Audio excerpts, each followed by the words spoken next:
நீங்க சொன்ன மாதிரி எங்களுக்கு தைரியம் இருந்ததில்லை, நம்பிக்கை இருந்ததில்லை, சக்தி இருந்ததில்லை. சாவு எங்க மேல குதியாட்டம் போட்டுச்சு.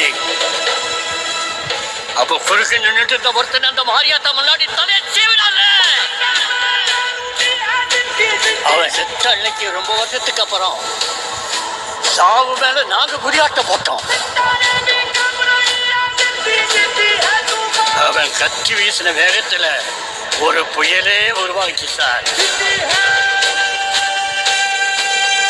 அந்த புயல் நராட்சியில் இருக்கிற ஒவ்வொருத்தருக்கும் உசுரை கொடுத்துச்சு. உங்களுக்கு ஒரு யோசனை சொல்றேன், நீங்க மட்டும் அவன் குறுக்க போயிடாதீங்க சார்.